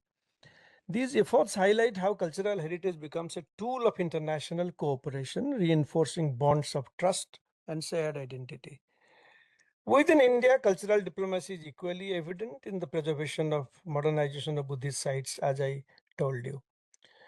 It also extends to language, as I told you. By according Pali the status of classical language, India seeks to make Buddhist teachings accessible in their original essence. This initiative supports research, strengthens intellectual engagement, and ensures that future generations can connect with Dhamma in its authentic form. It positions India as a leader in safeguarding linguistic traditions that underpin spiritual and philosophical thought, thereby reinforcing its role in global and cultural discourse. India's cultural diplomacy through Buddhist heritage demonstrates that international engagement is not limited to politics, diplomacy, or economics. Instead, it is rooted in deeper bonds of faith, spirituality, and shared civilizational values. By preserving relics, supporting global exhibitions, Promoting Pali, modernizing pilgrimage centers, India projects itself as a nation connected through mind and emotions. This approach strengthens India's soft power, positioning it as a leader in cultural diplomacy that unites diverse societies through shared reverence for Buddha's teachings. Thank you. Thank you very much, Dr. Ashok Bhavura, for this very detailed presentation of India's soft power policies. We now have a few minutes for questions. Anybody has any questions? Yes, please. And there too, yes, please go ahead. And three, yes, three. Please go ahead. Thank you. This is me, Farhana Afroz. I'm a PhD scholar at JNU School of International Studies. I have a question for Professor Niloy. As we are aware that in Bangladesh, like anti-India rhetoric has been, particularly prevalent among the young generation in our country. So I just, this is my question, that how do the cultural diplomacy and Mahasagar contribute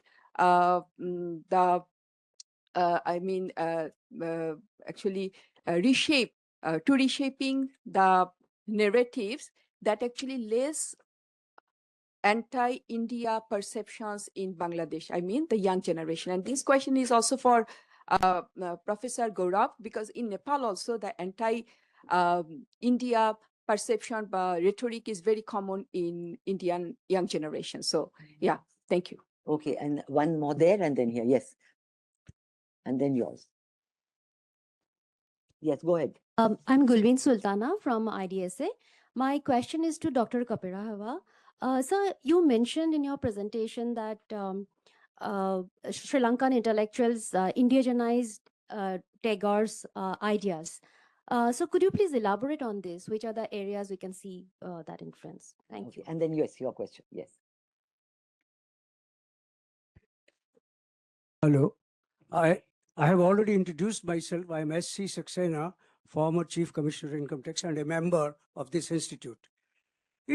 I think that it would be a folly to associate and equate dharma with dhamma and also only with the Buddhist form of religiosity. We have an original and old definition of it, which if I am permitted to state it, Dhitiya Kshama Damo Asteya, Shaucham Indriya Nigraha, Dhir Vidya Tapodanam, Ite Satyam Akrodha Dharmaha. That is, there are only 10 qualities that have to be imbibed by a person, which is Dhriti, Dhamma, Kshama, Damo, Asteya, Shaucham, Indriya, Nigraha, which are all mental, which are all intellectual. Instead of recognizing them and not recognizing the temples that are there in Cambodia, and the biggest temple in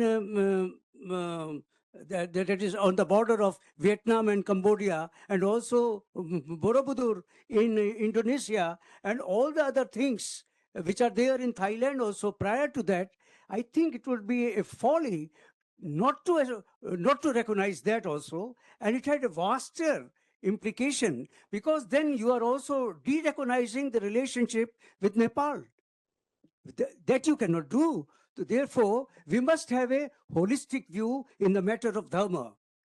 We are an old and ancient civilization. We are a civilizational state, and it has got several aspects which must be fully recognized. Yeah. Thank you. Yeah. That is what the Hindu-Buddhist heritage is all about. So can I begin with Ambassador Singla? With your response? First, Ambassador Singla, she has to leave early, and then, yeah. There's no question. That she's asked about, about India, Bangladesh. Oh, for you? Okay. If you want to. It was for you. Okay. Oh, sorry. Go ahead. Go ahead. Please go ahead. Hey, interesting. I shouldn't say that I was expecting, but this is an existential reality when you were talking about the perception among a certain quarter of Bangladeshi young generation. Did you mention young generation or broadly Bangladeshis and about the anti-India thing? So I think you need to also look at the layers of the quote unquote anti-India perceptions. And rather than, I'm not very sure if it is okay to generalize that broadly that is an anti-India perception, because what we get mostly is from particularly, social media, of course, a particular segment, in some cases, perhaps a bit of post-August 5th, 2024 scenario, because the way how narrative has been created, where, hardly I could say like state was mostly complicit or did not play a role, and therefore certain quarters have played significant role in instrumentalizing the narratives. Hence, you see the anti-India perceptions, quote unquote, as I say. And also, to what extent the social media narratives are represented broadly by the broader young generation of the country. For example, if you go to the village people, what do they really say? What is their main consumptions in the social media when they look at the reels and stuff like that? Still, broadly, Bollywood contents probably like champions a significant role. So there is an issue. As since you were a researcher, that's why I'm giving this explanation. Otherwise, I would have said a very black and white answer. So yes, there is a challenge when we talk about the implementation of the broader idea of Mahasagar, and particularly the cultural component in terms of integration, inclusivity, and plurality. But perhaps culture is the only area which can mend or which can help in kind of addressing some of the crises that we have in the political and other fronts. Because in these areas, despite we say, some of us probably in Bangladesh say bad about India, but still Shah Rukh Khan or, the movie stars from the Bollywood are the most, lovable ones, if you look at, even compared to some of our own movie stars back in Bangladesh, which is the fact. So I think culture is the way which can definitely help in rebuilding the relationship, or whatever, lack of trust. And that the lack of trust issue, I had also mentioned in my paper, that there's a big question when we're talking about cultural diplomacy, and perhaps the most helpful instrument in this context. The issue is that how this idea is accepted or understood or comprehended by the neighborhood, the other countries. Is it something, that idea which is coming or imposed as a top-down one, or is it something that the idea itself is evolved in conjunction? Like why we are here at IDS is probably to provide a set of recommendations to the government of India, that how these ideas can be co-owned by the rest of the countries or the India's neighborhood, broadly defined. So that will help us to remove the so-called anti-India perception. Thank you. Thank you for that very good answer. Yes, Dr. Yeah, thank you for your question. I think I mentioned that in this period in 1930s and 40s, many Sri Lankan artists, especially musicians, writers, so they came to Shantiniketan for their studies, and also they had encounters with Rabindranath Tagore. But on return, I think they did not imitate India. So what they have done is they have tried to indigenize these Tagore's ideas. Especially, for example, I can give you a few examples. I don't have much time to go into detail. The one is the Rabindra Sangeets. Now, people like Ananda Samarakon, and there are many others who studied Rabindra Sangeet and try to connect this Rabindra Sangeet with Sinhalese folk songs, so that these folk songs, music, and the Rabindra Sangeet. So the later people like W.D. Makuloluwa, Kulatilak, and there are so many people who have done a lot of folk music research, and also impacted from the Tagore's ideas. Another one is the paintings, like when Nandalal Bose conducted the exhibition in Colombo, and his paintings here in India. And there was another artist called Solis Mendis, who did the murals in the Kalani Vihara temple in Colombo. So also try to indigenize these Tagore's the artistic creations through the Sri Lankan history and tradition. And the other one is the poetry. In Sinhalese poetry in the modern period, there was a period called Colombo poets. So these Colombo poets was completely mainly their focus was on the Sri Lankan life and the people. But you can see some of the influence of Tagore's ideals in his local poetry in Sinhala. So there are many areas where we can discuss this in later. Yeah. Thank you.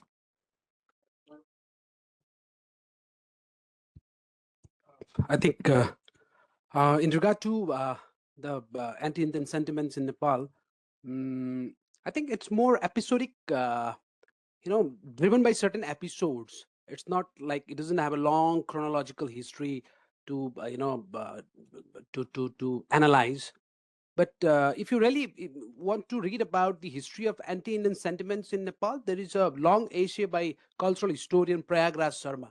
He has written about, he writes from the perspective, what are the historical, cultural, economic, and political factors. But what I see is that the way like the perception is managed, with the help of social media, I agree with him, like the way. But what I find really interesting is the way it travels.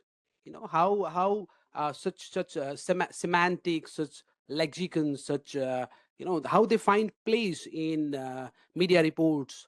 And it's not just about India when it comes to certain episodes, because what I saw back in Kathmandu in 2021 in regard to opposition against MCC, there was a $500 million American aid to Nepal, and that was howled into a controversy. I was like moving from Kathmandu to outskirts, and what I saw is that young guys, wearing Nike shoes and what you call like the branded American goods, carrying Apple phone, and drinking even the Coca-Cola. I'm referring to all the American images that carries a kind of cultural connotation, and they were shouting, slogans against Americans. I mean, look, so I mean, the same dilemma that we have faced. Culturally, we have adopted that, but politically, we have been mobilized, or maybe, So I think there are a lot of factors, maybe political mobilization, the perception and the management of that narrative, and how that travels with the help of the media. So I think numerous factors play a role. But what I can assure here is that the extent of the anti-Indian sentiment in Nepal, they don't have that potency to disrupt any kind of bilateral ties between the two countries.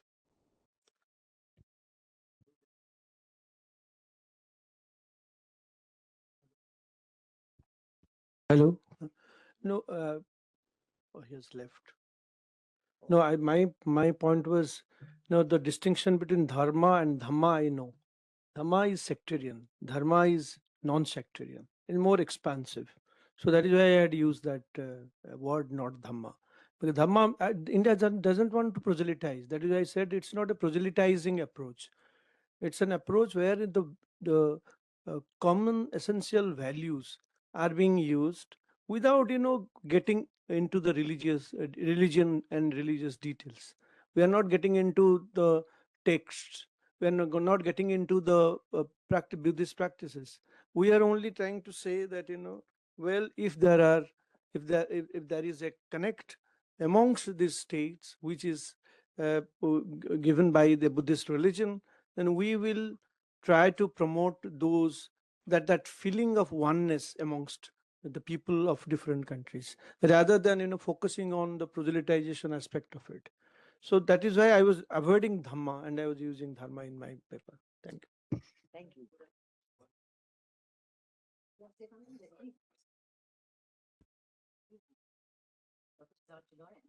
Thank you. I'll take that. You just given me a PhD, and I'll take that. Thank you. My question to you, Dr. Bhattarai, is how much of that sentiment that you referred to a while ago is organic, and how much of it is inspired or mobilized, the term that you use? Doesn't have a one-sided answer, because there is no yes and no or classification of like how much is organic or how much is. But since scanning the temperament and the mobilization during the time of the political uncertainty, particularly during the time of the political uncertainty, as I mentioned, it's largely driven by certain episodes. So I think those episodes play a more important role, I think. And in a society where political mobilization, political violence, and political uncertainty, they make a triangle, then of course, like narratives and lexicons, that they're largely, they gain this sellability, I should say.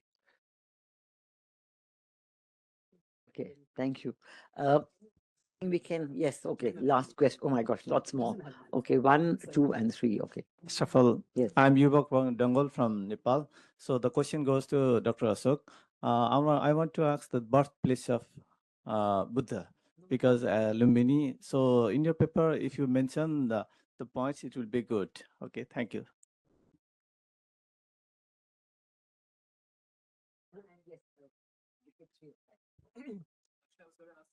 Nandini ma'am only. I was just going to say, like, to what extent are some of the culture being an evolving process? So basically, like, even like, you know, Saraswati Mata, she doesn't start carrying sitar until the 14th century, 15th century. To what extent do some of these policies of the ICCR or the cultural sort of implications, the cultural sort of things taken up by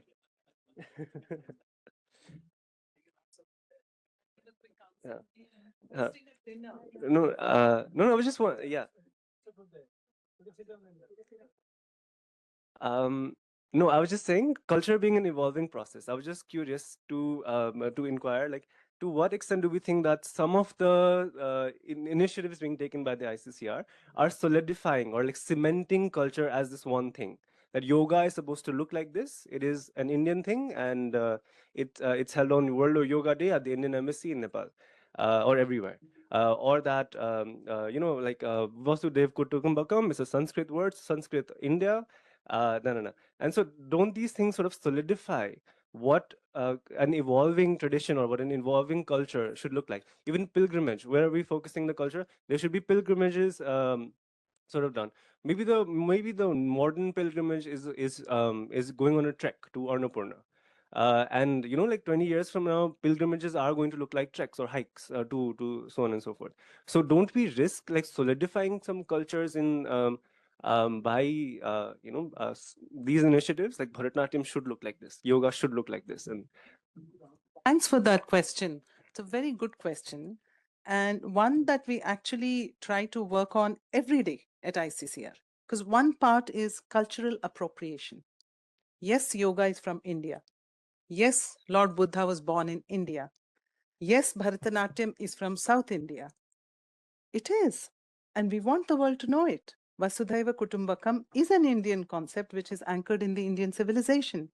Yes, we own it, but that does not mean that we do not repackage it in a modern lexicon to suit contemporary needs and contemporary sensibilities.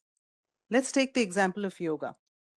Our Prime Minister now talks about something called LIFE, L-I-F-E, which means integrating yoga, Ayurveda, all those concepts into your daily life, modern daily life. Like he even says, don't take the lifts, take the stairs if you can. And he says, you do yoga every day, you save on health insurance. None of these concepts existed. There were no elevators a millennia ago.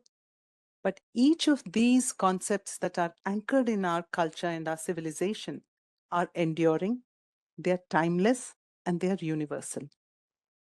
But yes, they need to adapt to changing times.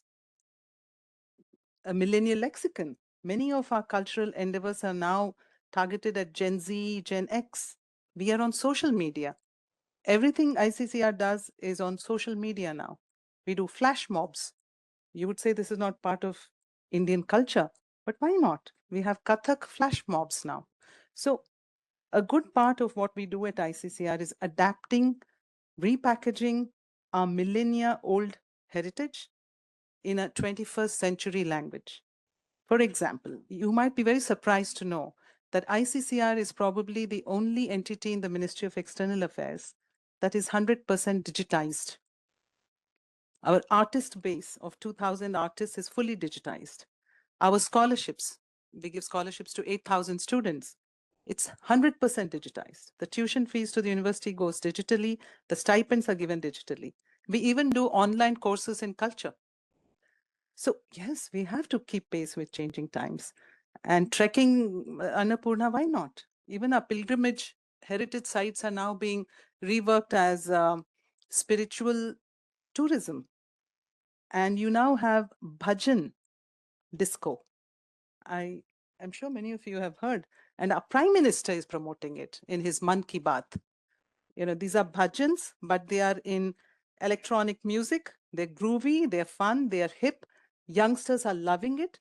They're doing Shiva stotras, for example, as hip hop. And people see the spirituality in it. It's not necessarily just entertainment. So thanks for that very interesting question. And going forward, this is actually going to be one of the key tasks for ICCR and for all other countries. How do you make your age-old culture understandable, relatable, and practicable in a very fast evolving world? But not nationally. Like Buddha is as much Indian as much as Exactly. So nobody's saying, I mean, in fact, why do we do Buddha Bhumi Vandana Yatra? Because Buddhism may have come from India, but it belongs to the world today. And it's the same for yoga. Yoga may have been born in India, but it's for the well-being of the whole universe, the whole world. We don't want to keep it to ourselves. We want it to benefit the world. So we would like it to be as disseminated globally as possible and in different ways, because what works as yoga, for example, beer yoga in Europe. When I was ambassador in Portugal, people invited me to a session of beer yoga. You do 3 asanas and you have beer. There is goat yoga. Well, we as India would like to say yoga is Ashtanga yoga or the proper yoga, right? Definitely. And that is something we need to do. Let's not mistake it for anything else. It's like patents. The people who wanted to patent yoga and make commercial money out of it. We said, no, it's part of our ancient culture. It's for the benefit of humanity. It's not for people to make money. So that kind of appropriation definitely has to happen, but it does not mean that it's at cross purposes with making it universally useful, disseminating it universally for the benefit of humanity, for a larger cause, for the betterment of the world. And it doesn't mean it's contrary to adapting it, repackaging it in a modern lexicon. I hope I have answered your question. I'm sorry, I was leaving because I'm hosting a dinner for 10 visiting permanent representatives to the United Nations from New York. They are here for a visit and they've been asked to give them a peek into India's cultural diplomacy. Since I'm the host, I think I need to be there, and that's why I was leaving. No, we understand. My apologies. Yeah, okay, fine. So would you like to answer the question? Yeah. And then I'll ask the last question, yeah.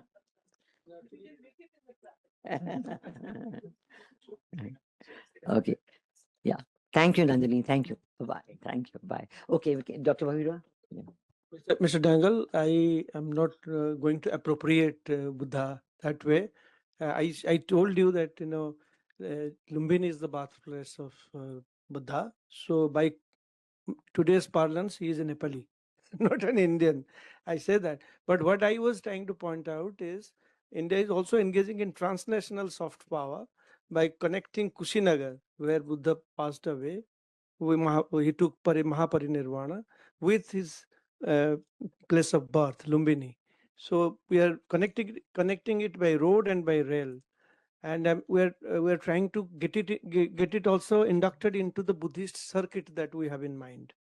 So it's a kind of a binational, transnational soft power exercise. You'll be glad to know that my group, South Asia Women's Network, which comprises 9 countries of South Asia, all the 8 SAARC countries plus Myanmar, we're working on a women-led rural tourism development for the Buddhist circuit in South Asia. So we bring all just really not good. Nepal and India, but Bhutan Yes, and Nepal, Bhutan, Nepal, and others. and Sri Lanka, everybody together. So basically, Yes, to harness that cultural capital. yeah. Last question. Yes, please. So, ma'am. This is for Dr. Ashok Bevaria. Like, I think you must exercise extreme caution when you want to distinguish between Buddhism and Hinduism, between Dhamma and Dharma, because what is if you want to see what is like, if you go to Japan or Korea, where I was last year, you'll find the idea of Buddhism and Hinduism in in a deep freeze. You'll see that Hindu gods are part of the Buddhist pantheon. So when you create, you're actually projecting 19th century colonial era isms into our modern history, and you're bringing divisions where none exists. So I just wanted to tell you that. That's it. I'm not entering into that discourse at all. I'm just saying that, this Dharma diplomacy, one religion is being used, because it has that appeal, cultural appeal. So I'm not saying that the Dhamma and Dharma are same. I have never said that. You mentioned about Nehru choosing Buddhism as it's not. I don't think that difference existed. I think that's very important for us to. Dharma. That was the Dharma that he. There's no difference in the two, in the sense. Yeah. Thank you. Just like clicked instantly to the question, like Professor Chinoy Chinoy, Professor Chinoy, you raised this question. Like, I mean, it's suddenly, but my imagination happened to gather because what happened is like when Kathmandu was witnessing a chaos in September, the then Kathmandu's mayor wrote a very derogatory status critiquing all kind of bilateral relations that Nepal had in his social media post, in his Facebook, from his official Facebook account. And that is maybe I can maybe I can situate that case as a kind of motivated or non-organic or what we but 2015 it was largely, I was there, it was very organic. But whenever there is this cartographic contestation, I'm not able to classify whether it's organic or manufactured. Thank you. And in regarding to Lumbini, the dispute is not about over, I mean, the differences is not over Lumbini. It's over Kapil Vastu. It's over Kapil, because Kapil Vastu lies in the both part. Thank you. Much. I think we've had an excellent discussion. I thank all the panelists and I thank the wonderful audience. I thank Ambassador Sujan Shenoy and hope you'll have a good evening. Thank you very much. Thank you.